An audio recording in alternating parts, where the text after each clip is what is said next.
मित्रांनो नमस्कार.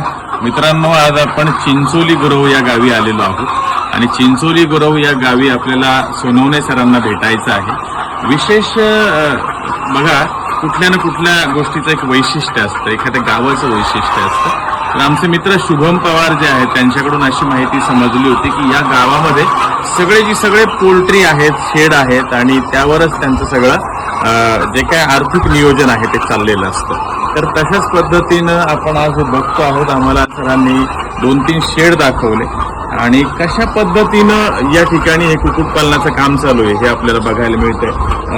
हे बऱ्यापैकी लेअर म्हणजे अंड्यावरच्या कोंबडीचं कुक्कुटपालन या ठिकाणी होत आहे. सर किती वर्ष झाली की हा सगळा जो भाग आहे या गावामध्ये ही सुरुवात झाली कुक्कुटपालनाची? तसं जर बघितलं सर तर आधुनिक पद्धतीने आम्ही शेड बघत नव्हतो. पहिलं गावरान म्हणणं सुरुवात झाली. ज्यावेळेस आमच्याकडे थोडं डेव्हलप होत गेलं त्या पद्धतीने आपण कॅलिफोर्निया किंवा रेग्युलर ब्रॉयलर कन्व्हर्टेड फार्म मध्ये आपण गेलो. कॉन्ट्रॅक्ट फार्मिंग मधून ज्यावेळेस आम्ही शिफ्ट झालो त्यावेळेस आम्हाला स्वतःची ओनरशिप हवी होती आणि तिथनं डेव्हलप व्हायचं होतं. आमच्या गावाकडे पाण्याचे सोर्स नव्हते, शेती जास्त जात नाही, पावसाच्या पाण्यावरती आम्ही धंदा करतो. आम्हाला शेतीपूरक धंदा म्हणून आम्ही पोल्ट्रीमध्ये वळण घेतलं आणि पोल्ट्रीमध्ये आम्ही धंदा घेत असताना सुरुवातीला आम्ही कॉन्ट्रॅक्ट फार्मर ब्रॉयलर फार्मिंग केली आणि त्याच्यानंतर आम्ही स्वतःचे ओनर होण्यासाठी आम्ही प्रायव्हेट सेक्टरमध्ये लेअर मध्ये आलो. ज्यावेळेस आम्ही लेअर मध्ये आलो तर 1996 पासून आम्ही धंदा करतो आहे पूर्ण गावामध्ये आणि मी स्वतः एक ओनरशिप म्हणून जर म्हटलं तर 2006 पासून पोल्ट्रीमध्ये काम करतो आहे. 2006 पासून आम्ही पोल्ट्री करतोय. ब्रॉयलर पासून कन्वर्ट होत होतो आम्ही लेअर पर्यंत आलो. आत्ताची कंडिशन अशी आहे की मुंबई आणि पुणे ह्या दोन्ही पण मोठे जे हब आहे आपल्याला स्मार्ट सिटी आहे त्याच्यामध्ये आम्ही अंडे पुरवतो. आमच्या गावाची कॅपॅसिटी आहे पर डे आम्ही इथनं 17 ते 18 लाख अंडे आम्ही मुंबईला किंवा पुण्याला पाठवू शकतो दोन्ही भागामध्ये. आणि आता तुमच्या गावची लोकसंख्या किती आहे आणि गावात शेड किती आहे? आमच्या गावची लोकसंख्या जर बघितली तर 4,500 ते 5,000 लोकसंख्या आहे आमच्या गावची आणि आमच्या गावामध्ये पोल्ट्री आहेत 200 ते 250 पोल्ट्री पण.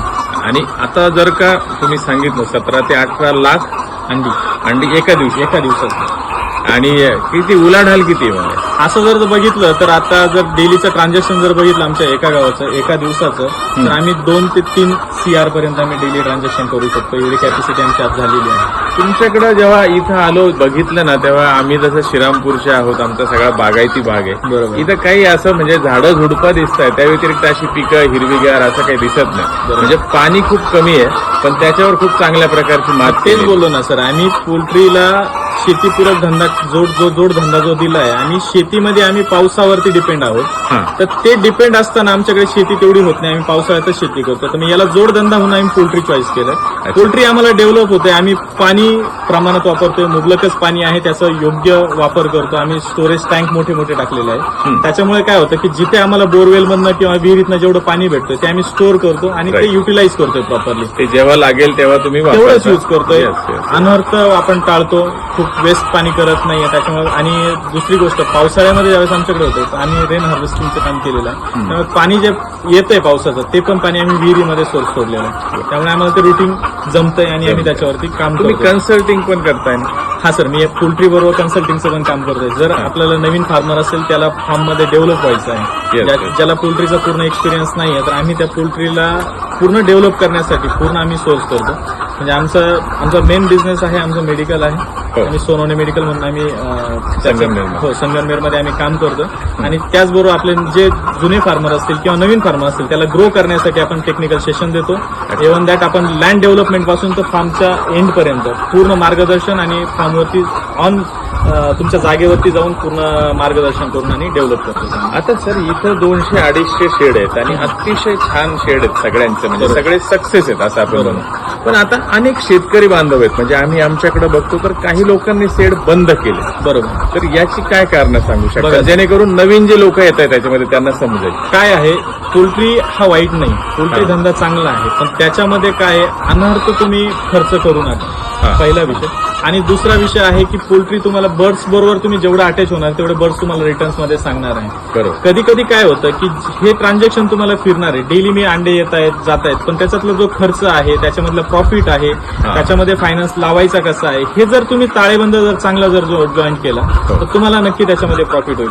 आज तुम्हाला 10 लाख रुपये भेटले आणि उद्या तुम्हाला जर 5 लाख रुपयेच भेटणार आहे तर ते 5 लाखाचा जो गॅप पडणार आहे त्याचे जे अंड्याचा सोर्स काय आहे सर? एक अंड तुम्ही विकणार आहे, साधं सिंपल आहे सर. एक बरोबर. अंड विकणार आहे, याच्यामध्ये 10 पैसे 20 पैसे भेटणार आहे. आज 10 पैसे भेटणार आहे, उद्या तुम्हाला 20 पैसे भेटणार आहे. बरोबर. पण हे बरोबर. 10 पैसे 20 पैशाचा जर बॅलन्स जर तुम्ही प्रॉपर मेंटेन जर केला तर ऑब्व्हियसली तुम्हाला प्रॉफिट होणार आहे. अनर्थ तुम्ही पोल्ट्रीचा पैसा जर बाहेर जर कुठे इन्व्हेस्टमेंट करणार असेल राईट राईट तर तुम्हाला त्याच्यामध्ये प्रॉफिट म्हणजे उत्पन्न मिळालं, तो पैसा जर दुसरीकडे लावला तर पुन्हा आपल्या कच्च्या मालाला जर पैसा मिळाला नाही. माझं हे अंड 3.5 रुपयाला कॉस्ट येणार आहे. हो, हो. मला याच्यामध्ये 10 पैसे भेटणार आहे. मला तो 10 पैसेच प्रॉफिट आहे. पण Yes. 3.5 रुपये प्रॉफिट जर धरून चाललो की मला आज 3.5 रुपये एका अंड्याचे आले किंवा हो. 4 रुपये आले तर मी 4 रुपयांनी जर खर्च जर केला तर ऑब्व्हियसली माझा लॉस आहे. आणि मी जर माझी कॅपॅसिटी मला माहिती केला 10 पैसे मला जर प्रॉफिट भेटणार आहे तर मी 10 पैशांनी जर विचार केला तर तेवढाच मला त्याच्यात- आपल्याला बाहेर Yes. खर्च करता येईल. मी स्वतः डेव्हलप केलंय. मी 2800 पक्षावरनं मी 10,000च्या फार्मपर्यंत जो ग्रो केलाय त्याच्या मागचं रिझन एकच आहे की याच्यामध्ये भेटणारा जो कमी प्रॉफिट आहे ना हो. त्या प्रॉफिटला प्रॉपर युटिलाइज जर केलं तर तुम्ही प्रॉफिटमध्ये याल आणि बरोबर. तुमचा तो बेनिफिट राहील. बरोबर. आपण आपल्या जे मित्रमंडळी आहेत त्यांना तुमचा ऍड्रेस आणि पत्ता सांगूया. नमस्कार सर. तर मी चिंचोली गुरवचा रहिवासी आहे. दीपक सोनवणे माझं नाव आहे. आणि मला जर भेटायचं असेल किंवा आणखी पोल्ट्रीबद्दल मार्गदर्शन जर पाहिजे असेल तर माझं संगमनेरमध्ये जोशी स्वीटच्या बॅक साईडला बस स्टँडच्या नियरेस्ट सोनवणे मेडिकल म्हणून फर्म आहे. तिथे तुम्ही मला भेटू शकता किंवा मी चिंचोली गुरवमध्ये दर संडेला अवेलेबल असतो. फार्म व्हिजिट असेल, लँड डेव्हलपमेंट असेल तर त्यासाठी मी तुम्हाला पूर्ण मार्गदर्शन करू शकतो. तर माझ्यासोबत जर संपर्क करायचा असेल तर माझा मोबाईल नंबर आहे 7710 02 03 03. नक्कीच. धन्यवाद. Thank you sir.